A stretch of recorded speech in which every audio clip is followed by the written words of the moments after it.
Romanos capítulo 1, versículo 17. Dice así: porque en el Evangelio la justicia de Dios se revela por fe y para fe, como está escrito, mas el justo por la fe vivirá. Hasta ahí, vamos a orar. Padre Celestial, a través de Jesucristo, doy gracias, Señor, por estar aquí. Doy gracias por tu iglesia, Señor, por tus santos. Señor, yo vengo aquí delante de tu presencia con limitaciones. Soy un hombre falible. Tengo pecado, fallo, erro, Señor. Mas no impidas que mi pecado sea un impedimento para que tu iglesia sea edificada, Señor. Pedimos que tú obres, que tu Espíritu Santo hable, que a pesar de mis falencias, Señor, usted hable, edifique a su iglesia, la guíe, la anime, la fortalezca. Señor, que cada uno de los que entramos aquí seamos edificados a través de la exposición de tu palabra. Ayúdame, Señor, a hablar con fidelidad y abre el entendimiento, los corazones de tu pueblo para que pueda entender, discernir, asimilar y aplicar, Señor. En el nombre de Jesús. Amén. Amén. Romanos capítulo 1, versículo 17. El apóstol Pablo comienza aquí en Romanos capítulo 1, versículo 17, diciendo la siguiente expresión: porque en el Evangelio la justicia de Dios, cuando Pablo aquí habla de la justicia de Dios, no es solo que él hace mención sobre el atributo de Dios, que Dios es justo, no. Aquí también Pablo tiene la intención de mostrar la justicia de Cristo. O sea, cuando Pablo dice que en el Evangelio la justicia de Dios, ¿cuál es la justicia de Dios? La justicia de Cristo. Es la vida perfecta de Cristo que Él vivió y su muerte expiatoria en la cruz, que es esa justicia la cual se nos aplica, se nos imputa a nosotros, los que creemos en Cristo. Y Pablo continúa diciendo que esta justicia se revela por fe. Esa expresión por fe quiere decir a través de la fe. Y luego él continúa y dice, para fe. Es decir, es imputada a los que tienen la fe en Cristo solamente. O sea, es lo siguiente, Pablo dice lo siguiente. La justicia de Dios se revela por fe. O sea, ustedes pueden ser salvos por la justicia de Cristo. Y para recibir aquella justicia de Cristo, se recibe por fe. Pero solamente la van a recibir aquellos que tienen fe en Cristo. El medio es la fe. Pero Pablo está diciendo que verdaderamente los que creen en Cristo van a recibir aquella justicia. Y luego el texto culmina con la siguiente declaración, como está escrito, citando a Habacuc: mas el justo vivirá por la fe. Esta expresión muchas veces es malinterpretada. Vivirá por la fe, o sea que tiene que creer en Dios, en las promesas de Dios, y generalmente es aplicada al sustento, a la vida. Aquí el apóstol Pablo no habla nada de eso. La intención del apóstol Pablo es la siguiente: es que nosotros, cuando creemos en Cristo, nuestra fe es depositada en Él. La justicia de Cristo es transferida a nosotros. Nosotros vivimos una vida segura, en fe. Segura, ¿por qué? Porque tenemos paz con Dios ahora a través de Cristo. Eso es lo que está diciendo el apóstol Pablo en ese versículo. Yo comencé leyendo este versículo. Yo ya interpreté el texto. Fue claro y habla de la justicia de Cristo, de la muerte expiatoria de Cristo que se recibe por fe, pero verdaderamente solo la reciben aquellos que confían en Cristo y viven por fe, o sea, viven en seguridad porque tienen paz para con Dios. Yo en el día de hoy quiero hablar un poco sobre la Reforma Protestante. Sobre la Reforma Protestante, que es un hito histórico. Si no más me equivoco, en este año se cumplen 503 años de aquel acontecimiento. Y ahora usted preguntará, ¿por qué yo leí este versículo? ¿Por qué yo hablé de este versículo? Fue a través de este versículo que Dios abrió los ojos a Martín Lutero. El Espíritu Santo le iluminó a él para entender que la salvación no era por obras, sino por la fe y la fe en Jesucristo.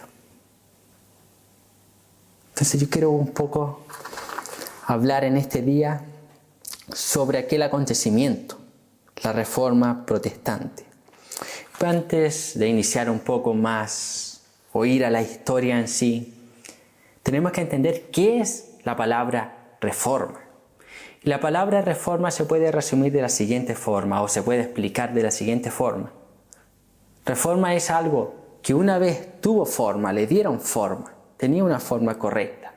Con el paso del tiempo, aquella forma que tenía se deformó, por lo cual ahora necesita una reforma, volver al estado y mejor. Imagínese, usted edifica una casa, la casa perfecta. Pasan los años, aquella casa se deforma, comienzan a haber grietas, comienzan a haber imperfectos por los años. Entonces, ¿usted qué necesita hacer? Reformarla, o sea, arreglarla, a darle forma nuevamente. Entonces, eso significa la palabra reforma, volver a dar forma, aquella forma que en un inicio tenía. Y para comprender a este hito histórico, debemos obligadamente volver a la historia, hacia atrás, hacia la historia de la humanidad y también la historia de la iglesia. La iglesia, cuando nosotros vemos la iglesia en el Nuevo Testamento, en el libro de Hechos, la iglesia comenzó a ser perseguida. Capítulo 7 del libro de Hechos, la iglesia comienza a ser perseguida y el evangelio se comienza a divulgar por todo el mundo. Sin embargo, donde la iglesia iba, donde los cristianos iban, siempre había persecuciones. Y esto ocurrió hasta el tercer siglo. Esto ocurre hasta el tercer siglo. En el tercer siglo, un emperador romano supuestamente tuvo una conversión al ver una visión. Este emperador romano era Constantino. ¿Y qué es lo que hace Constantino? Constantino en el 313 emite un edicto que es conocido como la tolerancia del cristianismo. Entonces el cristianismo comenzó a ser la religión oficial del Imperio Romano. Antiguamente, antes de este hito, la iglesia era perseguida. La iglesia se reunía en casa. Posteriormente a este hito, como la religión de Roma, del Imperio Romano, comenzó a ser el cristianismo, comenzaron a sacar a todos los cultos paganos y los templos que antes eran para dioses griegos y posteriormente romanos, los comenzaron a utilizar la iglesia. Durante todo ese periodo hubieron hombres de Dios, siempre durante la historia de la iglesia. Sin embargo, con el fin de las persecuciones y la libertad religiosa a través del Imperio Romano, vino la corrupción también dentro de la iglesia, la distorsión. Y nosotros llegamos aproximadamente al año 1400 después de Cristo, en el cual todo se enfocaba hasta ese momento, toda la vida del ser humano era enfocada en la religión. Quienes lideraban la iglesia era la iglesia, o quien lideraba la religión era la iglesia católica romana, con una cabeza, el Papa. A esa altura o ese periodo de la Edad Media es conocido en la historia como el periodo de las tinieblas. el periodo de oscuridad.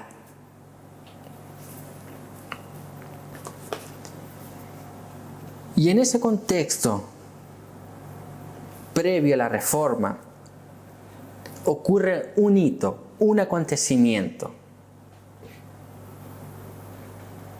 que precede a la Reforma y que ayudaría a su expansión, que es el Renacimiento.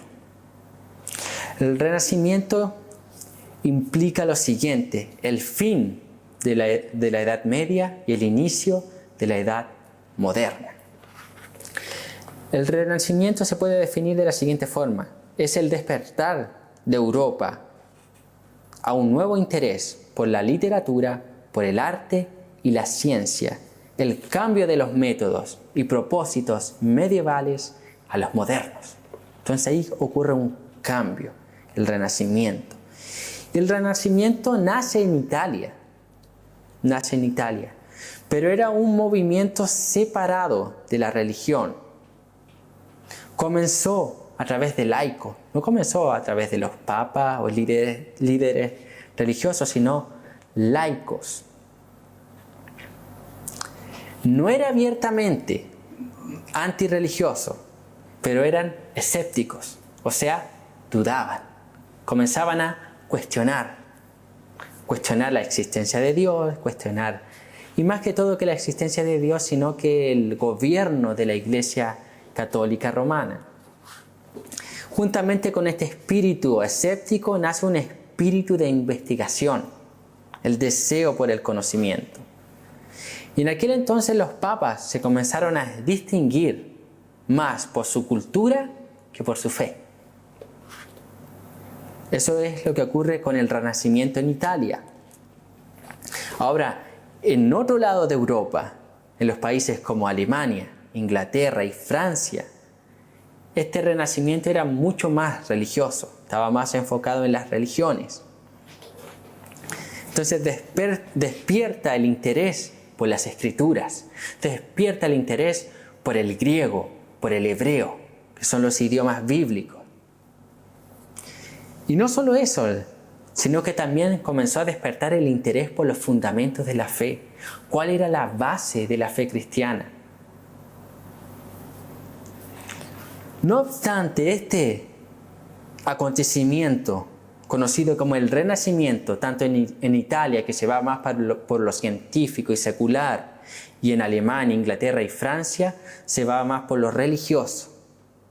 A pesar de las diferencias, este acontecimiento estaba debilitando a la Iglesia Católica Romana en ambos lados de Europa. De una u otra forma, el Renacimiento debilitaba el poder de la Iglesia Católica Romana.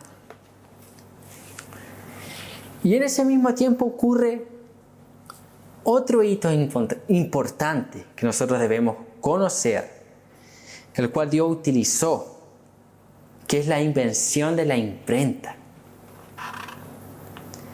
En 1455, Gutenberg inventa la imprenta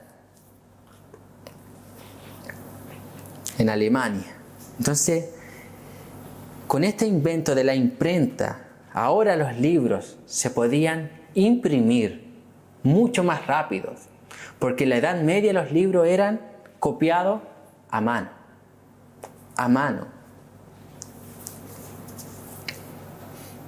Se copiaban a mano. Y en la Edad Media la Biblia, o sea, tener un ejemplar así como usted tiene, hoy en día nosotros tenemos Biblia en el teléfono, Biblia en el computador, la Biblia impresa, diferentes traducciones, Biblias de estudio, fácilmente las tenemos. Pero en la Edad Media la Biblia costaba el salario anual de un obrero. ¿Cuánto es el salario mínimo aquí en Chile? ¿Cuánto es? Ya, 300.000 pesos. Si nosotros multiplicamos 300.000 pesos por 12, ¿cuánto es? 3.600.000. Imagínense, una Biblia costaba 3.600.000. Absurdo. Pero era lo que ocurría en la Edad Media. Entonces la gente no tenía acceso a la Biblia como nosotros la tenemos en el día de hoy. Por esta misma causa, el primer libro impreso fue la Biblia. El primer libro impreso por Gutenberg, el creador de la imprenta, es la Biblia. Entonces, eso cuando nosotros estudiamos historia de la iglesia, siempre se pasa eso, la invención de la imprenta, que fue un medio el cual ayudó a la divulgación del Evangelio, de volver a las verdades bíblicas. En el día de hoy, a lo mejor nosotros no hacemos tanto énfasis en la imprenta, pero ¿a qué se compararía en el día de hoy la imprenta? ¿Al Internet? Un medio con el cual nosotros podemos divulgar el Evangelio. El hermano conoció aquí la iglesia a través de Internet. Los hermanos llegaron buscando en Google una iglesia, Internet. Entonces, un medio que también Dios usa. Ahora, ¿qué otro acontecimiento ocurrió en ese mismo contexto? En el Renacimiento, la invención de la imprenta. Empieza a ocurrir un espíritu, o a nacer un espíritu nacionalista. O sea, la gente comenzó a manifestar su inconformidad entre la relación de Roma con los demás países de Europa. Porque el Papa dirigía todo. Y necesariamente aquí se enfoca específicamente en el tema monetario, dinero. Entonces, la Iglesia Católica Romana recibía dinero de todos los otros países de Europa. Y en ese mismo periodo del Renacimiento y la invención de la imprenta, comienza a nacer en las personas un espíritu nacionalista. Yo no sé si ustedes han visto la película de Lutero. Hay dos películas, una más antigua y otra más nueva. La nueva, si pueden verla, véanla, ahí van a entender. En aquella película, no sé, hay una escena donde llega un inquisidor cobrando los impuestos por Roma, en Alemania. Entonces ahí hay una persona, un hombre que dice lo siguiente: el dinero alemán para la iglesia alemana. ¿Por qué razón? Porque estaban haciendo ese espíritu nacionalista. Entonces había un espíritu nacionalista, el cual fue de mucha ayuda para la reforma. Ayudó. ¿Qué más estaba aconteciendo durante ese periodo? El Papa León X envía a Juan Texel por Alemania vendiendo certificados, indulgencias, firmados por el Papa para poder terminar el templo de San Pedro en Roma. Estos certificados o indulgencias eran para perdonar pecados. O sea, un certificado de lo mismo que yo aquí dijera ya. Todo aquel que me compra, yo invento aquí un certificado, todo aquel que me compra esto, sus pecados son perdonados. Así que eso era lo que estaba ocurriendo. Y no era solo eso, sino que los acreedores de la indulgencia no solamente al adquirir podían ser sus propios pecados perdonados, decían, no, sino que también el pecado de algún conocido, amigo o familiar muerto, podían ser perdonados. Entonces este inquisidor, Juan Texel, decía lo siguiente, aquí tengo cita de él. Él decía la siguiente: tan pronto como la moneda suene en el cofre, el alma de sus amigos ascenderá del purgatorio al cielo. O sea, en el momento que usted tire y la moneda caiga, saldrá del purgatorio al cielo. Eso es lo que enseñaba la Iglesia Católica Romana en ese tiempo. Y si nosotros somos un poco más reflexivos, podemos ver que los días actuales no es muy diferente dentro del mismo contexto evangélico. O sea, mire, cambia el método, la esencia es lo mismo. Ejemplo, venga, dé 10, recibirá 100. Cambia el método, pero se mantiene la misma esencia y teología de la prosperidad. Aquí obviamente se aplica el tema espiritual, que van a ser sus pecados perdonados, entonces paguen y sus pecados serán perdonados. Y finalmente, todo ese era el contexto que rodeaba al periodo pre-reformista. Todo eso, indulgencias, venta, corrupción, Hay un viaje de Lutero a Roma que él queda impresionado al ver la corrupción de los papas, la corrupción de los monjes, y queda desilusionado de la iglesia. Entonces, el 31 de octubre de 1517, en una mañana, Martín Lutero, un monje agustiniano, clava un pergamino con 95 tesis en la entrada de la catedral de Wittenberg, Alemania. Y aquel acontecimiento se data en la historia como el inicio de la Reforma Protestante. Aquellas 95 tesis, casi todas estaban relacionadas en contradecir las indulgencias, en contradecir aquellos edictos del Papa. Sin embargo, en su aplicación, Lutero estaba atacando la autoridad papal y sacerdotal. O sea, antes de Lutero se habían levantado otros hombres diciendo que ciertas doctrinas de la iglesia estaban erradas y algunos habían sido quemados en la hoguera, como es el caso de John Hus. Sin embargo, nunca nadie había contradecido tan fuerte a la iglesia como lo estaba haciendo aquí Martín Lutero.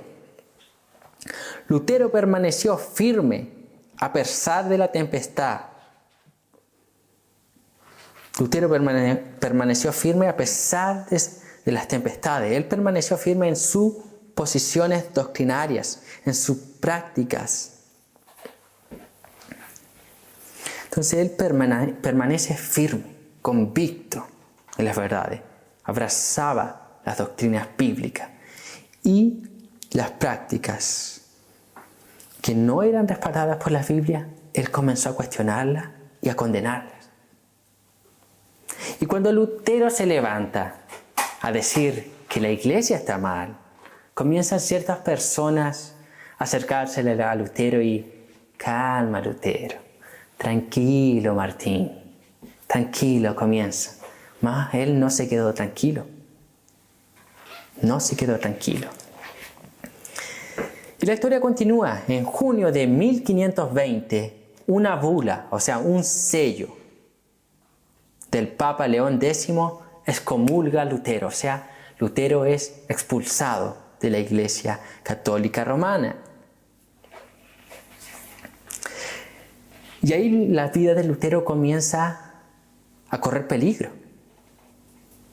Imagínense, Lutero no era que Lutero se estaba levantando en contra de una iglesia local, no estaba diciéndole, no sé, a una iglesia aquí en Casablanca, diciéndole, oh, aquí están errados. No, era un imperio.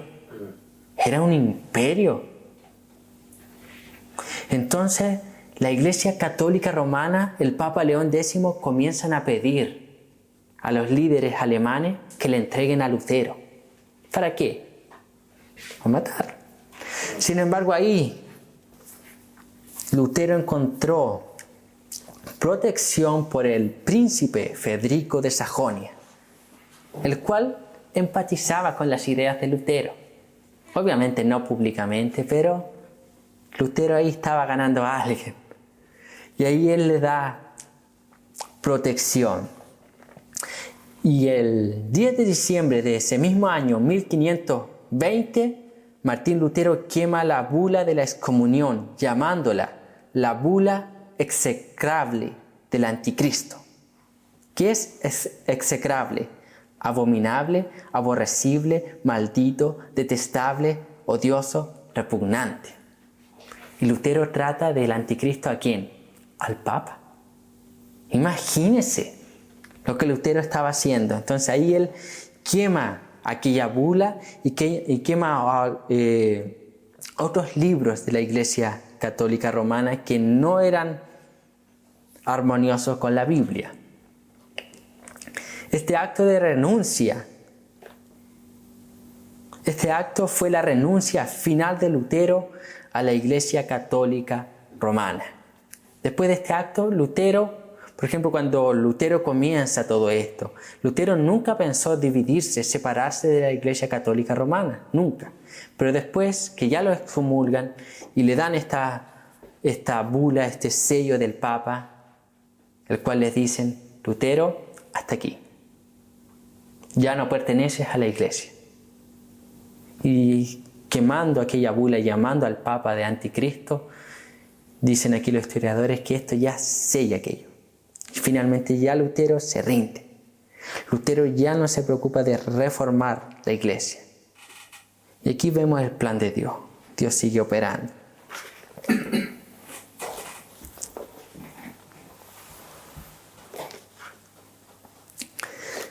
Posteriormente a esto, ocurre lo que es conocido como la dieta de Worms. ¿Qué es una dieta? Un concilio, un grupo de líderes, tanto podríamos decir líderes políticos como religiosos, se juntan y llaman a Lutero.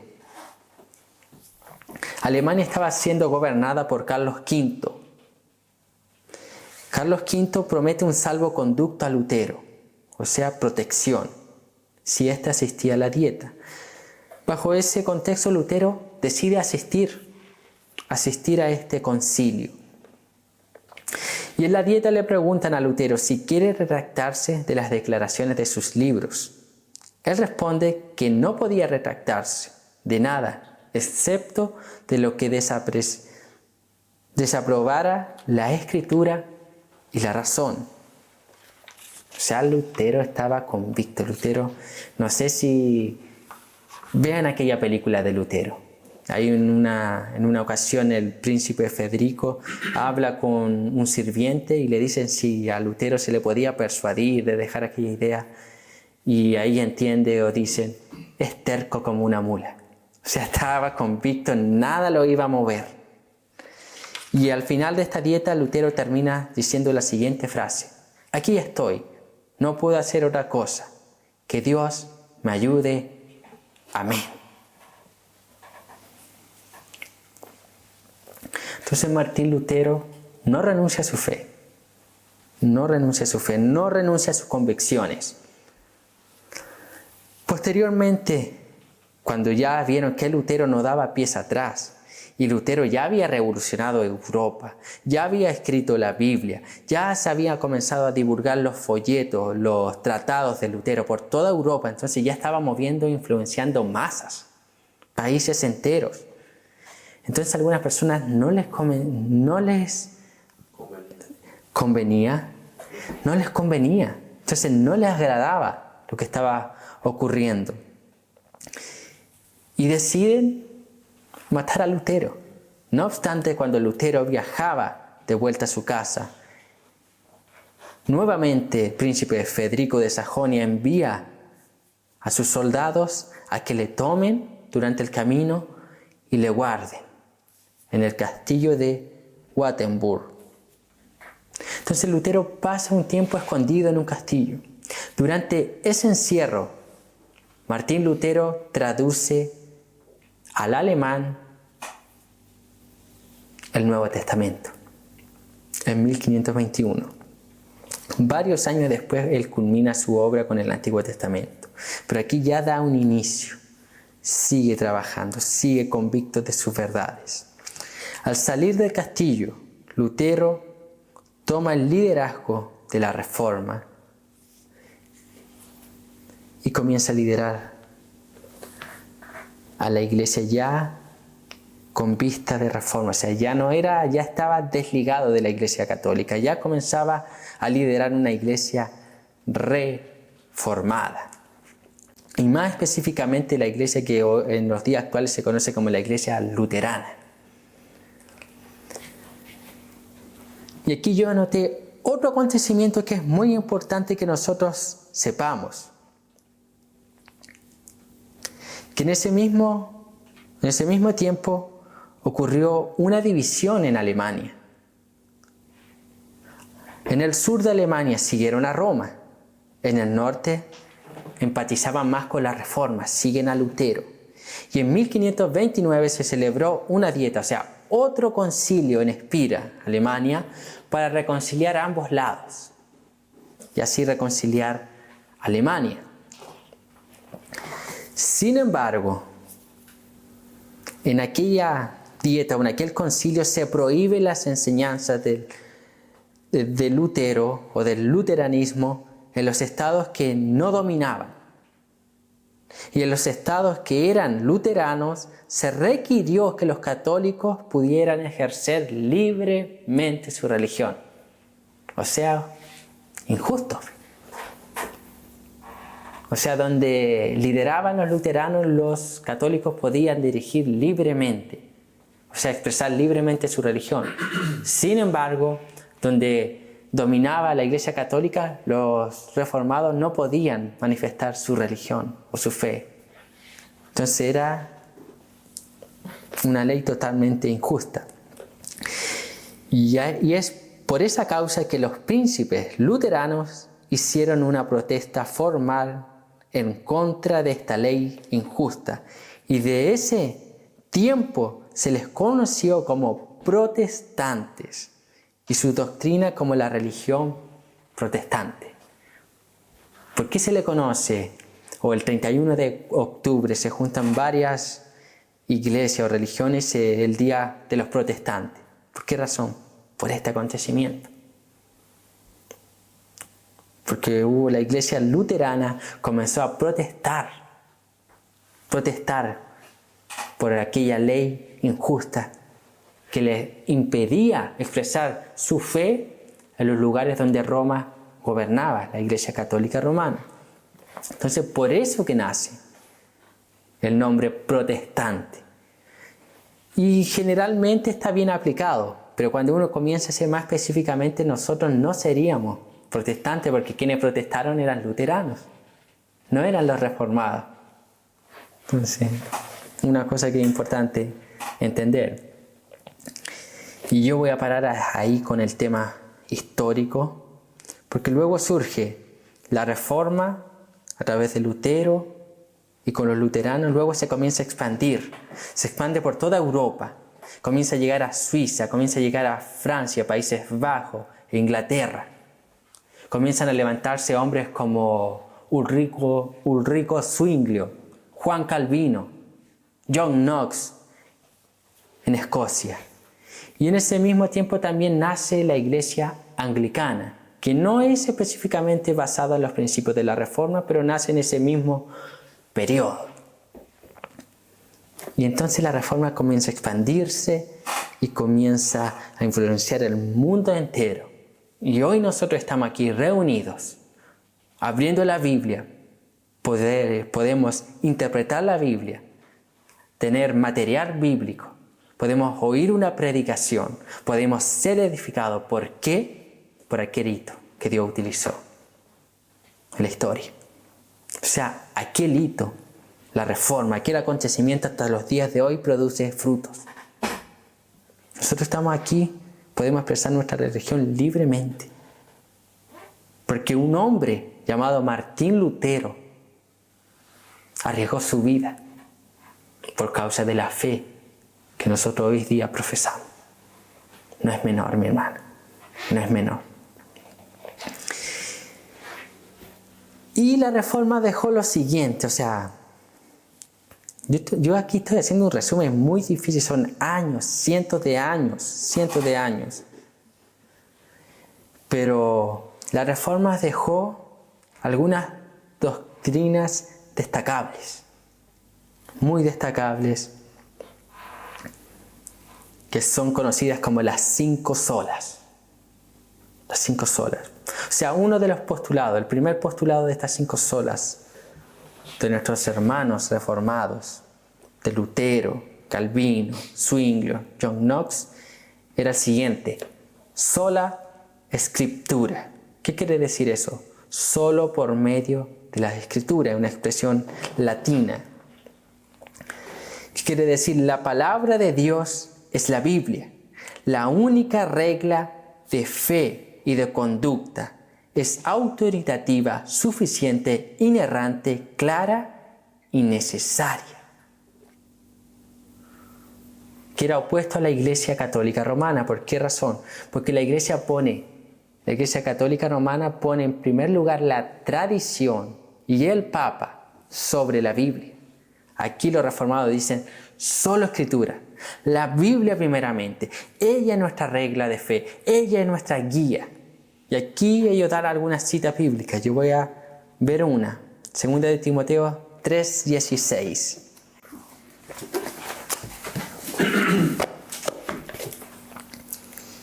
Toda escritura es inspirada por Dios y es útil para enseñar, para redarguir, para corregir, para instruir en justicia. Versículo 17. A fin de que el hombre de Dios sea perfecto, enteramente preparado para toda buena obra. O sea, solamente escritura. Que el texto habla que la escritura es inspirada por Dios. La palabra en el griego aquí que se traduce como inspirada es theoneustos, o sea, es soplada por Dios, viene de Dios. Entonces la única norma, regla de fe para los cristianos es la escritura. Es infalible, suficiente, inspirada, es todo lo que tenemos. Nuestra única base, inerrante, que no tiene ningún error, perfecto, es perfecta, es la Biblia. Entonces eso era lo que proclamaban los reformados, solo escritura. Y en los días de hoy nosotros necesitamos reafirmar esta verdad. ¿Cuál es la idea de que yo haya predicado este sermón? ¿Cuál es la idea que yo comencé con Romanos? ¿Cuál es la idea de la historia? Va dando un sentido. Aquellos hombres estuvieron dispuestos a morir por su fe, por decir que la Biblia es la palabra de Dios suficiente. Solo escritura me es suficiente. Ahora esto no quiere decir que no necesitamos leer otros libros, porque dice solo escritura, solo por medio de la escritura.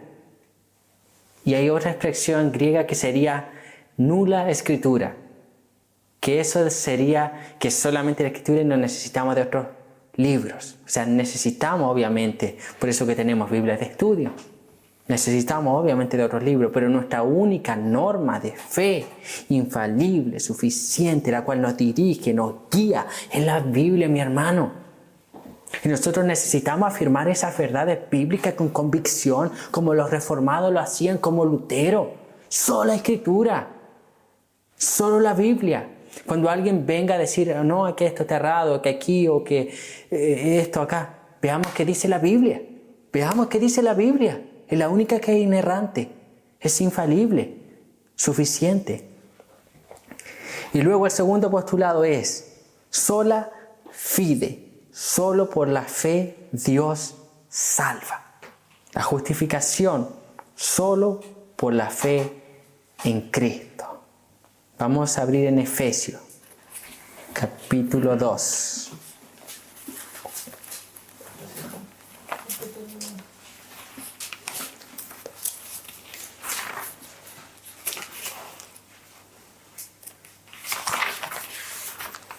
Efesios capítulo 2, versículos 8 y 9. Dice lo siguiente: porque por la gracia sois salvos por medio de la fe, y esto no de vosotros, pues es don de Dios, no por obras, para que nadie se gloríe. O sea, la salvación es por fe, por fe. Por fe. Para ser salvos necesitamos fe. Aquella fe la da Dios.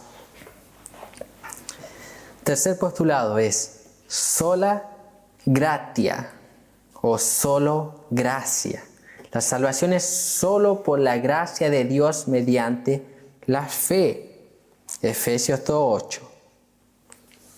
El mismo versículo. Porque por gracia sois salvos por medio de la fe. Y esto no de vosotros, pues es don de Dios. O sea, por gracia. Por gracia. Favor inmerecido. Nosotros no merecíamos ser salvos. O sea, es la gracia de Dios. Es la gracia de Dios. Cuarto, solo Christus. Solo Cristo o solamente a través de Cristo. Jesucristo es el único mediador entre Dios y el hombre. Y no hay salvación por medio de ningún otro.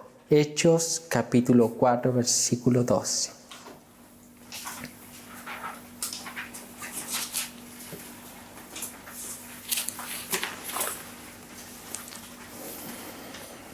Dice lo siguiente: y en ningún otro hay salvación, porque no hay otro nombre bajo el cielo dado a los hombres en el que podamos ser salvos. O sea, solamente a través de Cristo se es salvo. Y el último postulado es el siguiente: soli Deo gloria. La gloria solo para Dios. En la salvación toda la gloria es solo para Dios, puesto que ésta solo se lleva a cabo a través de su voluntad y de su acción. Efesios nuevamente, capítulo 1. Del versículo 4 al 6. Dice lo siguiente: según nos escogió en Él antes de la fundación del mundo, para que fuésemos santos y sin mancha delante de Él, en amor habiéndonos predestinado para ser adoptados hijos suyos por medio de Jesucristo, según el puro afecto de su voluntad, para alabanza de la gloria de su gracia, con la cual nos hizo aceptos en Él amado. En el amado. Ahora nosotros podemos decir, o pueden decir, que aquello que leí no es nada nuevo. O sea, la mayoría de nosotros ya sabe esas cosas. Que la Escritura es la única norma de fe, que se es salvo por fe, pero por la gracia de Dios, que solo debemos dar la gloria a Cristo en la salvación y que solo Dios merece la gloria en todo. Para nosotros es fácil entender, ya sabemos, la mayoría saben eso, pero en los tiempos pre-reformistas nadie sabía eso. Entonces, por eso, y si no hubiese ocurrido aquel hecho, lo más probable es que nosotros hoy en día ni hubiésemos sabido. Entonces no hubiésemos sabido. Entonces por eso es que es importante valorar la historia de la iglesia, ver el impacto. Si retrocedemos para atrás y vemos cómo aquellos hombres se comprometieron, también es un desafío para nosotros para comprometernos con la obra de Dios y con Dios. Y un lema que se utilizaba en la iglesia reformada en Holanda, y ahí se divulgó por todos los otros países, era el siguiente: reformata sempre reformada. O sea, que traducido puede ser reformada, siempre reformada, o reformado, siempre reformándose. La reforma es la acción continua de la palabra de Dios dentro de la iglesia. Y esto debemos tener en cuenta. La reforma es de Dios y es Él actuando en su iglesia. La reforma no es solamente un hito histórico, no. La reforma, cuando Martín Lutero clava las 95 tesis, inicia el 31 de octubre de 1517, la reforma es un inicio. O sea, hasta el día de hoy nosotros tenemos que seguir reformando la iglesia. Y es Dios el que nos motiva. Y si nosotros tenemos un deseo de reforma, un deseo de cambio. Cuando yo estudiaba y veía todo esto y meditaba, si nosotros tenemos aquel deseo, es porque Dios lo está colocando. Es porque es Él el que reforma. Pero para reformar Él ocupa hombres, como Lutero, como usted, como nosotros. Que en los días actuales nosotros necesitamos de una reforma. La iglesia en este tiempo necesita de una reforma. Estamos viviendo días en los cuales necesitamos una reforma. A lo mejor nosotros sabemos aquellas 5 solas y otras doctrinas bíblicas. Las conocemos. Pero ¿cómo yo me puedo dar cuenta que la iglesia necesita una reforma? Es cuando yo salgo de aquí. Salgo de aquí y yo le invito, visite otras iglesias. Oigan lo que predican. Usted va a decir, necesitamos de reforma. Necesitamos volver a la Escritura, mi hermano. Necesitamos de Dios.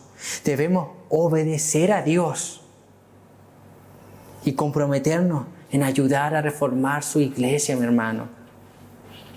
Y debemos comenzar, ¿por qué? Por reformar nuestras vidas, reformar nuestra piedad, reformar nuestras convicciones, tener convicciones sólidas. ¿Notó la historia cuando veíamos a Lutero cuando le golpeaban la espalda?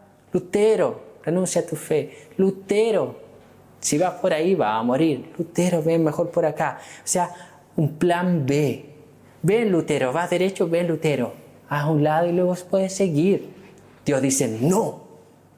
Lutero dijo no. ¿Por qué razón? Las convicciones, mi hermano. La palabra. Él estaba leyendo Romanos capítulo 1, versículo 17. El Espíritu Santo viene sobre él, ilumina, comienzan a caer las escamas de sus ojos. Y él comienza a entender que la salvación es por fe y no por las compras, ventas de indulgencia. Y él comienza luego el 31 de octubre y clava la 95 tesis diciendo que aquellas edicto, aquellas bulas no servían para nada. Estaba desafiando al Imperio Romano, al gobierno de Roma, la Iglesia Católica Romana.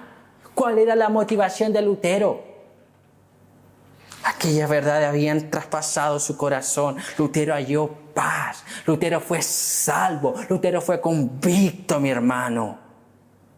Halló tranquilidad en Dios. Anteriormente solamente se enseñaba y erradamente sobre la ira de Dios, un Dios enojado y que tiene que aquí.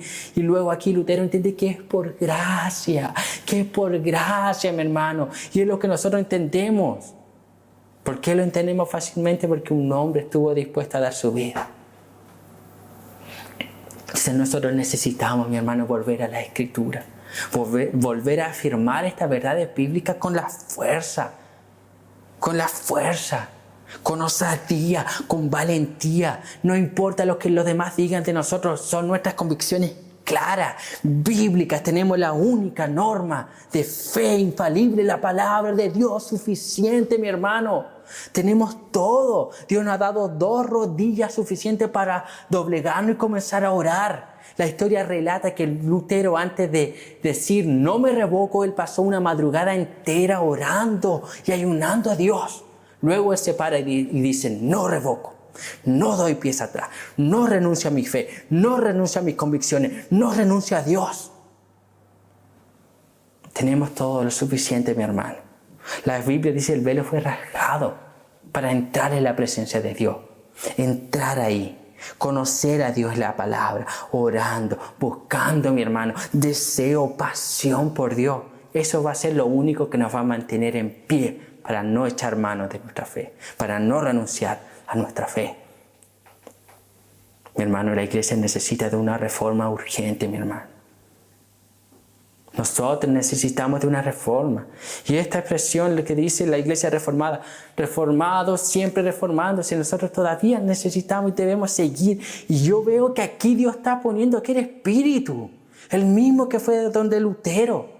Ese deseo de reformar, ese deseo de ser iglesia bíblica, ese deseo de que otros sean salvos, ese deseo que sus familiares, nuestros familiares, caigan aquellas escamas y vean como Lutero, salvación por fe, y entiendan estas verdades maravillosas que lo único que hacen dan gloria al trono de Dios.